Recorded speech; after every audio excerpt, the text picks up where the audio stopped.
Our first question comes from a viewer who says, we let our son know this evening what the consequences were of a decision that he made. He stomped away, slamming doors and throwing what he had in his hand. So the question is, should his attitude be addressed or just leave it alone? This is usually how he reacts when he learns of his consequences. So if that's usually how he reacts, then he's getting something from it. He's either getting your attention, you either go after him and go, oh, gee, are you feeling okay? It is amazing how little things that we do in response to a kid will perpetuate a behavior forever. So if a kid throws a fit and you even do this, even this, just you look concerned, like somehow you've screwed up, the kid's going to do it forever because he's ensnared you emotionally. Or if you go after him, oh, are you okay? Or you go after him and you say, well, I wasn't trying to hurt your feelings. Consequences just teach. But they can't teach if we then undermine them. You know, when the policeman gives you a ticket, he doesn't go, oh, I feel really terrible about this, I'm sorry. And then when you go to court, the judge doesn't say, we didn't mean to hurt your feelings about this. So we won't make you pay the fine. No, consequences teach. So if a child is irresponsible, they simply pay the price. That's the way it goes. And this kid's ensnaring you somehow. You need to pay attention to what you do or what your spouse does when this kid has a fit. Then, so you don't get involved emotionally. And if the child, stomps off, then for a while, do nothing. Practice doing absolutely nothing when he has his fits, because it may be that you're perpetuating it simply because of your being hooked in to the kid's reaction. If the kid still does the stomping, despite what you at least believe is a non-reaction on your part emotionally, then sit down with the kid, like an hour later or the next day, and say, because if you go in while he's having the fit, well, see, then there's the attention that he was looking for. Occasionally it can work if you do this lesson at the moment that he has the fit. But you got to be pretty clean emotionally to pull this off. If you're annoyed, you're dead. So I'll give you an example of doing it right in the second that the kid's doing it, keeping in mind that most parents cannot be that emotionally detached. But if I had a kid stomping off, I'd say, excuse me, and then whatever it took to catch his attention with that, even if I needed to go over and touch him on the arm if he was, walking away, excuse me, tell me what it is exactly that you're trying to tell me with your behavior. Now, I can save you some time. Virtually every kid will go, what do you mean? They'll act like they don't know what they're doing. But they do. And so you say, so what do you mean by fussing, kicking, and throwing things down? Put that into words. Because as long as you express it by throwing things down, how can I hear you? You're clearly trying to express something. If you were trying to express nothing, you would simply have said nothing and walked away calmly, but you didn't. So what are you trying to communicate? And then you help the kid, because he will not know the answer. They'll either say, what are you talking about? I don't know. I didn't mean anything, just to save you some wondering, having heard a few hundred kids do this. And then when the child can't come up with an answer, you help them. You say, well, let's see, were you trying to tell me, gee, Dad, thank you so much for hanging in there with me and attempting to teach me responsibility, even though sometimes it requires unpleasant consequences. Was that what you were trying to tell me? Obviously that's a joke, but you still say it. No, is what the child will say. No, obviously that wasn't what the kid was trying to tell you. So you keep going until the kid, you're going to have to provide the answer. And so you eventually at some point say, so what you're saying is that you hate what just happened. It's very simple. Of course that's why you're throwing things down. You didn't like it. Then you keep doing this with questions to get the kid to think. So you hate what about it? Again, to save you time, the kid will not know what he hates about it. He'll just say, oh, I don't like it. So let me get this straight. This is me talking to the kid. you knew that if you did your work, or whatever it was, got in from, running around with the kids on time at night, whatever, you knew that if you did your work, there would be no consequences. Is that correct? Yeah. And you also knew that if you chose not to do your work, your choice, that there would be an accompanying consequence. Is that right? Well, I guess so. I mean, that's what they do. People hate being caught in mistakes. So you knew there would be a consequence, but you made the choice to not do your work anyway. So in other words, you chose the consequence. Do you understand that? Well, no, I didn't choose the consequence. Yeah, you did. You can choose your behavior anytime you want, but you also choose the consequence that goes along with it. If you want to jump off a cliff, for example, you certainly can. It would be fun. The wind would be blowing through your hair. It's sensation of weightlessness is very fun. But you don't halfway down get to choose, I prefer not to hit the bottom. You don't get that choice now. The consequence goes along with the choice. Same thing here. So really what you're telling me is you want to make the choice of how you behave, but you want me to suffer the consequence, to live with your lack of responsibility.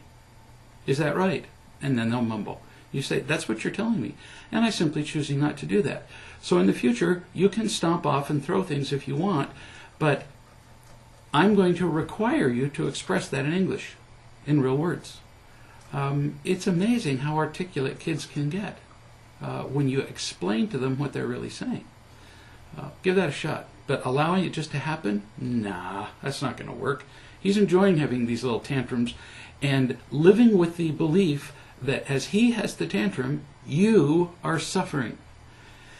And I can virtually guarantee if he's continuing it, you are, and he can see it. Here's a viewer who says, my niece has been married for less than a year and is already facing all kinds of problems. She's considering leaving her marriage. That's not unusual, by the way. People think, well, less than a year, and she's thinking of leaving. I've seen people determine that they were going to leave their marriage their wedding night. So it's not uncommon at all for people to get into what they thought was going to be nirvana, and then once they discover that it's going to be a huge disappointment, they want out right now, because heaven forbid there would be difficulty associated with making a choice. Her husband borrowed $200 from a mutual female friend, but told that friend not to tell my niece. But, of course, she told her anyway. Today, she also found out that somebody wrote a $1,000 check from her checkbook, and it wasn't her. Her husband's 23-year-old son, who has a criminal record, has been staying with them for the past months, and she believes that it was him. You think? I mean, it was him or the mailman. Prior to this, she's asked her husband to tell the son, the crook, to leave, but he won't throw his son out. There are a host of other problems, like that the husband doesn't come home when he gets off work, he doesn't help with the housework, things like that. I don't know that either of them is ready for real love, and in a case like this, what should she do? Well, it's kind of like somebody has a large malignant tumor in their brain, and the only way that it can be eliminated is to remove it surgically. And so you say to me, I have a brain tumor, or in this case your niece has a brain tumor, and she's willing to do anything except surgery. Well, then she's choosing to die. So if she's not willing to try something along the order of real love, what else is there? What other genuine solution to her problem is there? I could teach them all kinds of little clever tricks, and how to communicate, and how to allocate household resources, and blah, blah, blah. And if they're not willing to genuinely look at their behavior, who they are, how they feel, their emptiness and fear,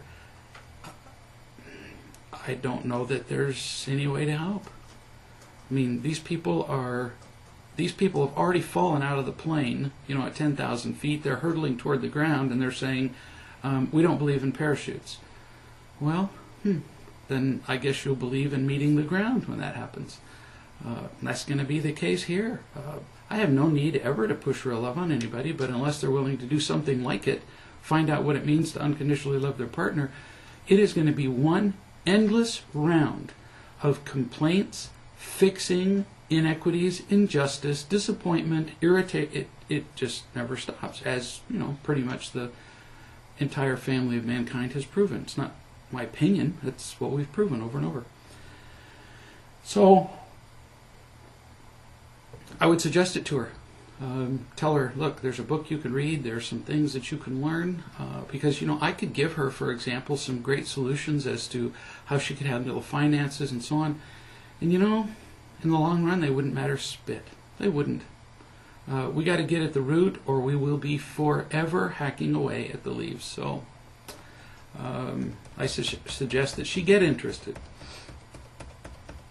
and if she's not, you need to let go of an attachment to any desire to fix her or to help her. If she won't accept the only thing that works, what can you do? And it's certainly not your responsibility to make her. Here's a viewer who says, I'm writing in desperation because of an abusive situation with my parents. My father's always had an anger issue, well, more honestly, a rage issue. I grew up with him punching holes in walls and driving his car into the side of the house. Yeah, that would be raging, all right. When he and my mom disagreed, and it was almost always about the fact that he felt that she loved and cared more about us children, and that she should love him more and us less. And that's very common. People get married, they discover that the love that they had hoped they would get from their relationship with their spouse is not going to materialize. That's pretty disappointing, since that's the reason we get married, is to find somebody to love us. And then we do, and it turns out, oops, buyer's remorse. What we bought was an entirely different package than we thought. Then along come the kids. And then yet another disaster begins, because we believe that children love us. I hear this every day as I talk to people who are in loveless lives. They have no adults in their lives who love them, and I ask them, so where do you get your love? And the most common answer is, I get love from my children. No, you don't. Unconditional love, means loving without conditions. And there's no way that a child can love you without conditions, because every child requires, demands, utterly expects that you will love them. Well, that's not without conditions. They respond to you well, but only because you love them, or because they hope you will. Either one will do. So, nah, we don't get unconditional love from our kids. We may eventually, when our children get into be their 40s, maybe sooner if we're lucky, we may find moments of unconditional love from our kids, but that's just a bonus, sugar on top.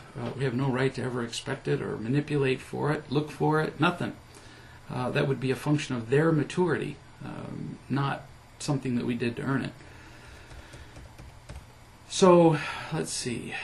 You said, we've all put up with Dad's raging and throwing things, and we stood up as best as we could to him, but in the end, he would always threaten Mom to side with him, and then she wouldn't speak to us until it all blew over, and sometimes that lasted for years.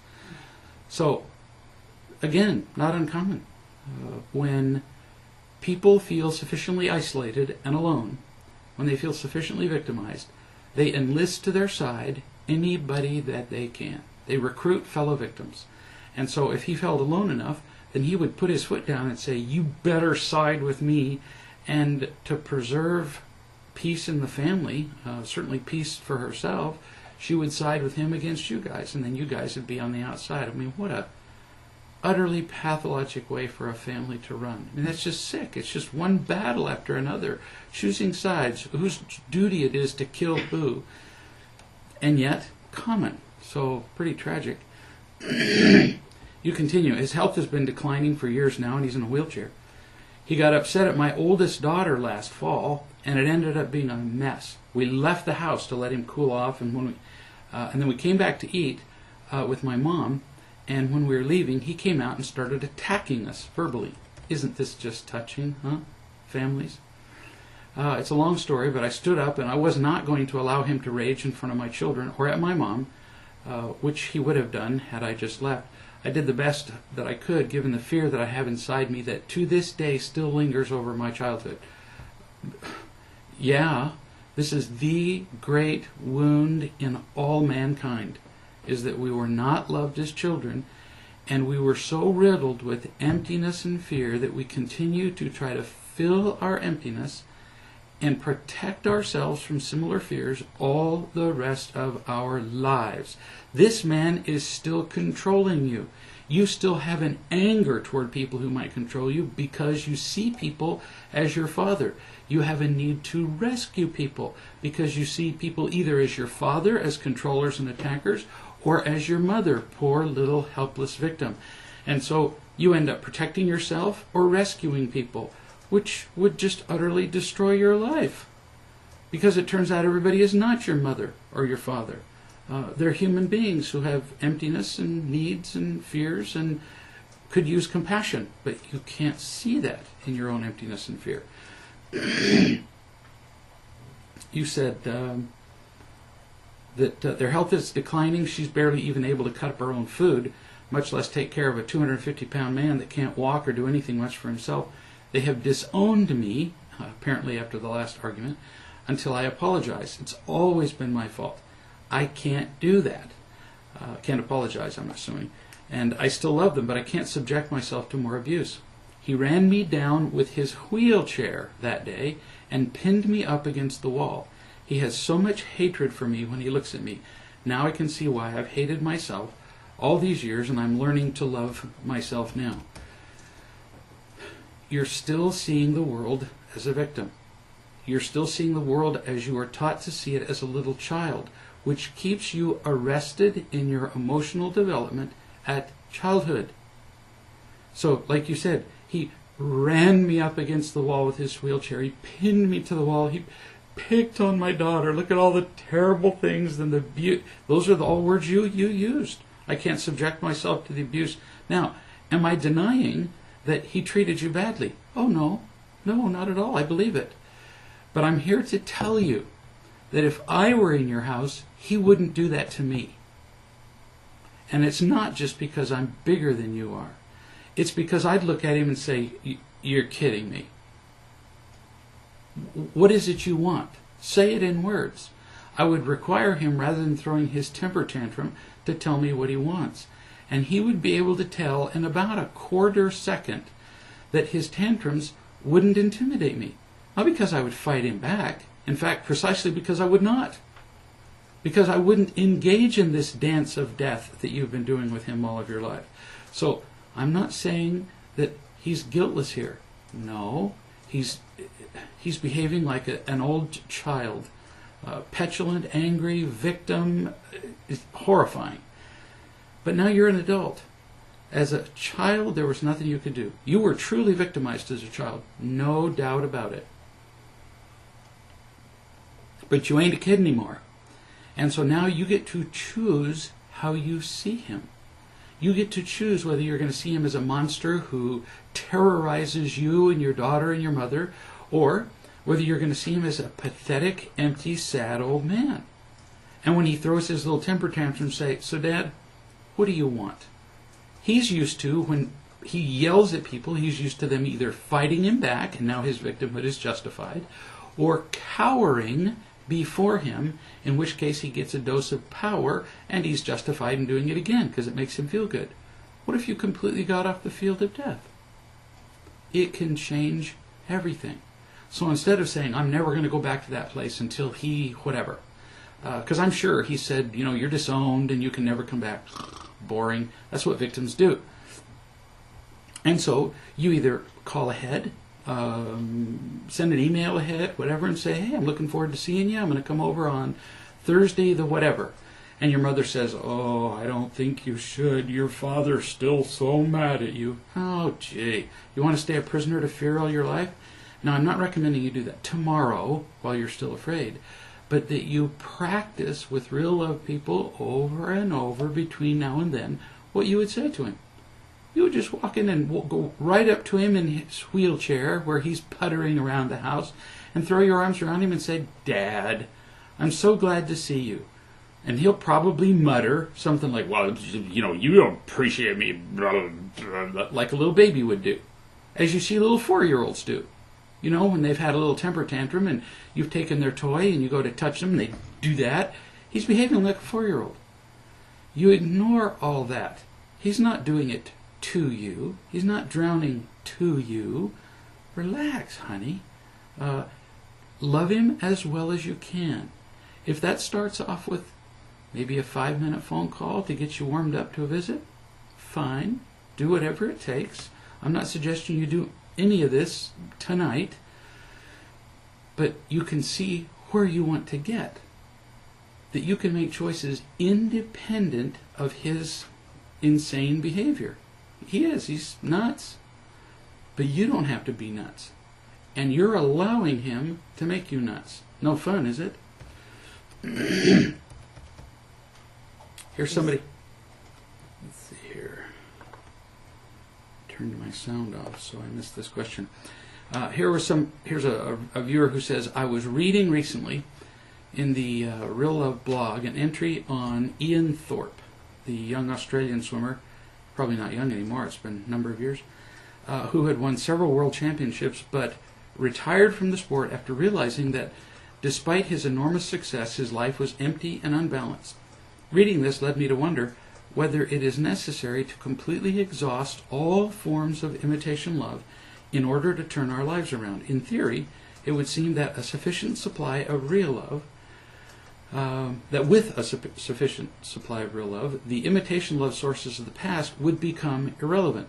But in practice, this model may be imperfect because real love itself is imperfect and does not deliver a constant, unending stream of happiness. There will always be moments of emptiness. And in those moments, the pull of imitation love is strong. Without direct evidence from the past that no amount of imitation love will ever make us happy, it seems almost impossible that we could avoid that pull. In my case, I'm unhappy with the way I'm living, but because I have not exhausted all the forms of imitation love, more often than not, I still see further acquisition of imitation love as the solution to my unhappiness. I've looked to the past for examples of times in which I did receive a great deal of imitation love, for instance in the form of safety, and I was still unhappy. But this alone has not been convincing, because in every case there could have been more. With sufficient real love, is it enough to know intellectually that no amount of imitation love will ever make us happy, or do we need concrete evidence of it? We have to have things proved to the nth degree. It has been my experience that until people have experienced sufficient unhappiness from the use of imitation love, or frustration, or lack of fulfillment, any one of those will do, that we just don't have enough reasons to quit it. Because in the short term, imitation love does feel good. And so we reason that, well, if I'm not happy, then I just don't have enough of it. And so I work harder, or different, or more clever, or whatever, to get more imitation love to see if that will do it. If 8 pounds of imitation love isn't making me happy, then surely 16 would do it. And if not that, 25 and 30 and on we go. And we keep that up, usually, until we discover that there's no end in sight to the graph. It's not like 20 pounds made me happier than 10. When we finally figure out that none of it works, it may feel good temporarily. This is a difficult point to get across to people, but I talk to people who are in love a lot. And they say, but my feelings are real. Yes, they are. The feelings you're having are real. I could never tell you that you're not excited, thrilled, exhilarated, whatever. But you've mislabeled them. The feelings that you have are temporarily gratifying, superficially interesting, exciting, entertaining, and so on, but they're not happiness. Now, how would you know? It takes a combination of a couple things. Everybody that I've known has had to experience a lack of fulfillment from imitation love, and then some degree and some consistency of real love to the point that they felt genuinely happy, so that they could make a comparison. And until people can make that comparison, it's pretty difficult to convince them that real love is the better thing. If all you've ever done is eaten cotton candy, it's pretty hard to tell you that broccoli would be better for you, because in the short term, wow, that cotton candy is pretty great stuff. Add a little caramel corn, and a Coke, and man, you're just off. It's great stuff. And I tell you that this is going to kill you. Until you actually become sick while you're eating cotton candy and caramel corn and Coke, until you actually begin to feel weak consistently, why would you even entertain the fact that those are not enough to sustain life, and consider eating something that, at least in the beginning, often doesn't have the same exhilaration? In the end, when we get enough of it, the feeling of real love beats everything else. Oh, it beats the praise of crowds and applause and safety. It beats sex, money, everything. But until you persist faithfully long enough, trusting that people can love you while you tell the truth about yourself, how would you ever know? Because the very first experience with real love is very often quiet, like a whisper. And when you hear a whisper in today's world that is just a cacophony of sound, I mean, the noise level in today's world is almost indescribable. The number, hundreds of channels of television, limitless websites. They're going up faster than you could ever read them. If you spent all day and night, you couldn't possibly keep up. Greater numbers of forms of live entertainment, magazines, it just goes on and on. So in the middle of all that, plus the physical pleasures, porn, sex, all that, in the middle of that, to hear the initial whispers of real love, that's tough. Whereas if we've gotten to the point where we've realized that all the noise isn't going to fulfill us, and we can turn down the volume, we can finally begin to hear the whispers. So, yeah, it's a tough thing to do in the midst of all the voices that are distracting us. And the answer to your question, nah, intellectually isn't enough. We got to experience it. At least I've never run into anybody who just intellectually said, wow, that whole concept of real love, that's great. I'm going to give up my life of imitation love while they're still enjoying it. No, that's why wealthy people are often some of the hardest people to reach. People who are masterful victims are the hardest to reach. People who have perfected their craft in earning imitation love. Whew, that's a tough crowd.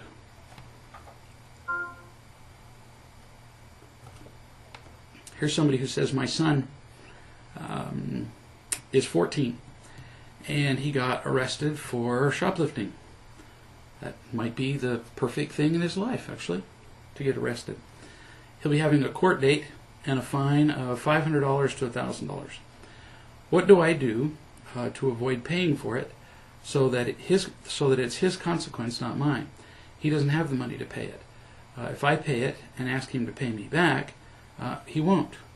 Oh, well then you could try simply refusing to pay it, in which case you'd go to jail.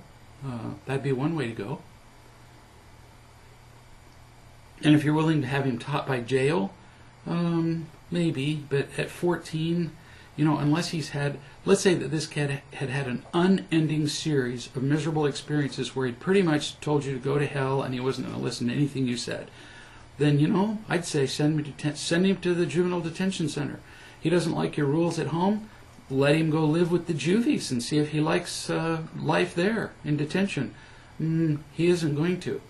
But I wouldn't do that unless a kid had really established a pattern of not listening. Because even though juvenile detention will teach him, prison will teach older men,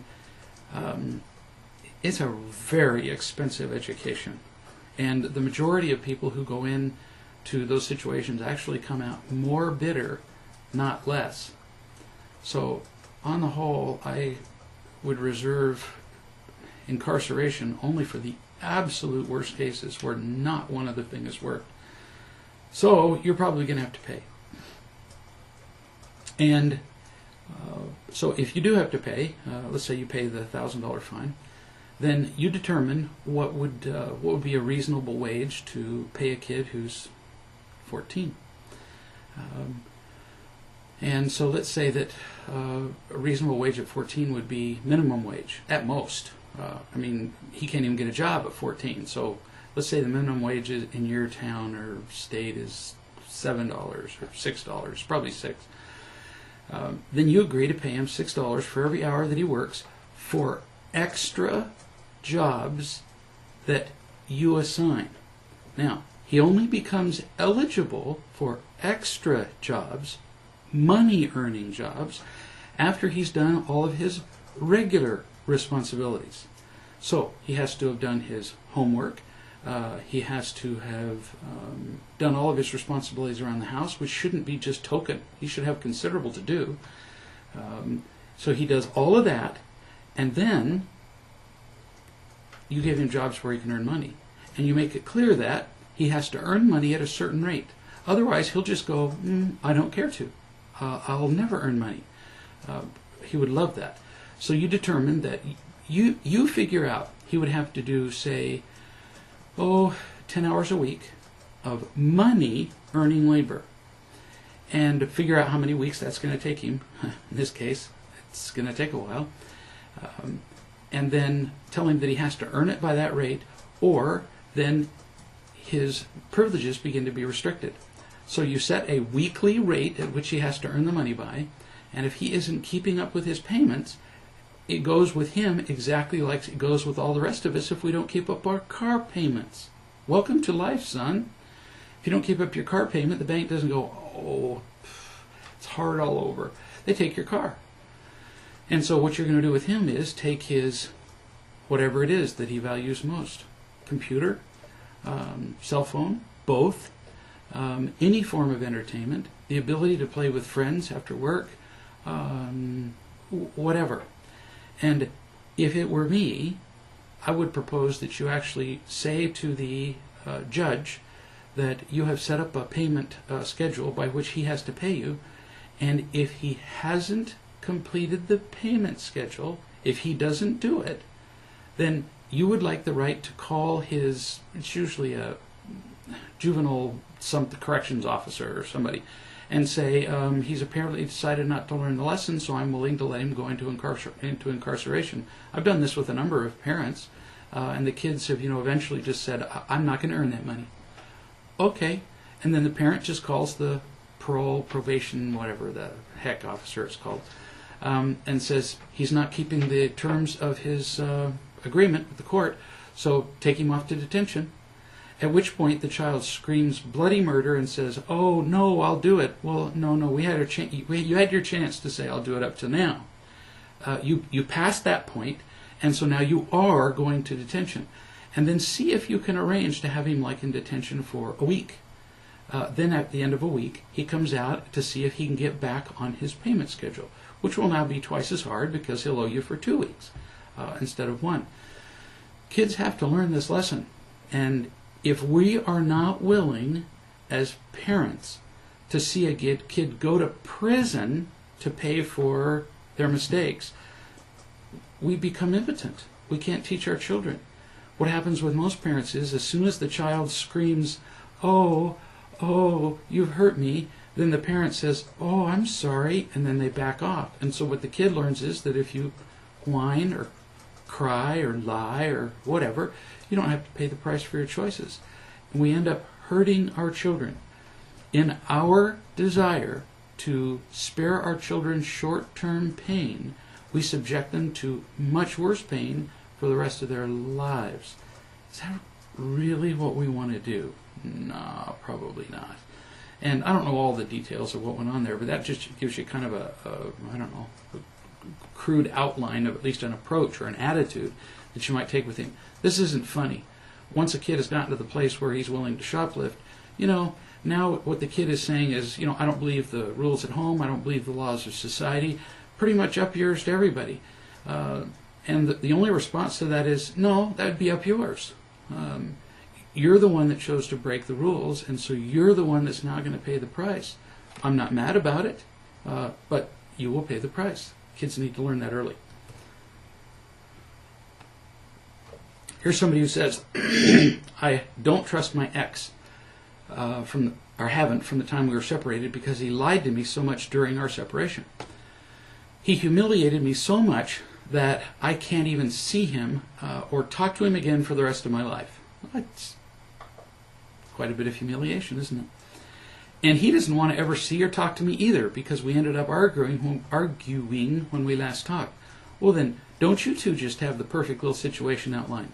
He doesn't want to talk to you, you don't want to talk to him, so in the meantime, until one or both of you can learn to be loving, the solution is obvious, isn't it? Don't talk to him. Don't interact with him. If he calls to complain about a thing, I'm assuming that by now you have court-ordered, you have the divorce decree and custody determined and blah, blah, blah. There's no reason for the two of you to be interacting. Why? What part of X are you having a hard time with? Now, if a child could have both parents who divorced be on beautiful terms with each other, well, that'd just be slick. But it would be better to have you on no terms than to be in conflict. So as long as you're feeling hurt, angry, victimized, whatever, in your relationship with him, don't have one. So when he calls and he says, well, blah, blah, blah, blah, and I think you should, you stop him immediately, within 10 seconds, and you say, is any of this have to do with our son? Well, yeah, I think you should, no. Is there any information I need about our son? Because I don't need your opinion about what I should do. We already tried that. In all the years we were married, we proved that I can't hear you, you can't hear me, so I don't need that. So if your spouse is calling to give you information like, our son fell down and broke his leg, and when you pick him up next, he'll have a cast on. Okay, that'd be a reason to communicate. But I think you should pay more attention to whatever. It's none of his business from now on. And what he does is none of your business. So how do parents go about raising a child when they don't communicate? Simple. When the child's at your house, the rules are whatever you make them. When the child's at his house, the rules are whatever he makes them. What if the two rules don't coincide? Children aren't stupid. If you're consistent in the rules at your house, your child will conform to them when he's there. He might say it's unfair initially, but that will happen, that will continue only if you buy into the whining, like I talked about at the top of this video chat. As long as you listen to whining, it will continue. So you just say, these are the rules that we live here. I realize your father lives differently and feeds you chocolate cake and pecan pie and raspberry lemonade all day. Great. Enjoy that while you're at his house. Really, please do, because when you come to my house, that's not how it's going to go. You don't ever have to communicate with him. You don't even ever have to see him when you exchange the child. I hear these horror stories. Well, my ex comes over and he brings the child and then he comes in the house and are you stupid? We allow such things. So if you want to exchange the child, you say, Fred, to your husband, ex-husband, I will meet you at McDonald's at 10 o'clock. And and I'll be on the playground with the kid at 10 o'clock. So as you get close enough where you can see him in the window, you call me and I'll go out to the car. This way, as you're leaving the car, you have your eyes on your kid through the glass. They don't have playgrounds at McDonald's without glass, or outside. You have your eyes on your kid the entire time until your husband picks up the kid. The kid's never out of anybody's sight, and you don't have to communicate with your ex at all. It's a great pickup site, McDonald's. You say, we have a kid together who's just entering elementary school. I currently have 10% more custody than my ex after court negotiation. I've never heard of that particular trick. 55-45? My friend said that I'm being very proud and selfish because I refuse to give the other 10% to my ex, because my friend believes that the extra 10% of time that my ex could spend with his kid would make a significant difference to the kid. My friend thinks that I'm using my kid to seek revenge by showing my ex that he's less important than I am. I told my friend that the extra 10% of custody wouldn't make any difference. Am I being selfish, or am I being loving? Oh, darling, it depends entirely on your motivation. If you're looking at the 10%, 55, 45, and you're thinking of yourself as, well, the better parent and it serves him right, excuse me, if you're having a snotty attitude about it, then yeah, you are being selfish. That doesn't mean that the 55-45 is wrong. It just means you're being selfish and need to look at it and be honest enough to look at it. If you, for example, really thought that your child was better off in your custody, you're a better teacher, a better parent, and all your husband does, like I said earlier, is feed him chocolate cake and pecan pie, then, you know, there might be a reason for the child to be better off with you 10% more of the time. It's such a tiny amount, my goodness. What a tiny difference. Hardly worth fighting over. So if that's what the court ordered, well, it's what the court ordered. So you stay there, 55-45. And if your husband decides to kick up an absolute fit, is it really worth paying lawyers and going back to court for really 5%? If your difference is 10%, then it would only make a 5% difference to you if you split the difference. So up to you. My friend thinks that I will continue to going to court with my ex until my kid reaches 18, because he thinks the ex will continue to go to court until he gets his fair share. You know, your friend has an awful lot of opinions. Your friend isn't you, and your friend isn't raising your child. So say to your friend, thank you so much for your opinions, and I've got them now. I understand them. I've registered them. I've cataloged and filed them, and I don't really need to hear them again. And then you have to decide whether you're being selfish and mean-spirited, and then make your decision what you're going to do about it. If you're acting genuinely in the interest of your child, keep your 55%. If you're being selfish and the child would be just as well off with his dad, then the gracious and kind thing to do would be to split the custody. But that's something only you can decide. I couldn't possibly make that decision for you because I don't know what your motivation is. So, this has been delightful. Your questions, as usual. We'll be getting back together again a week from tonight on Tuesday. I look forward to hearing from you. If you have questions, write me at greg@reallove.com. In the meantime, remember, it's always about real love. See you next week.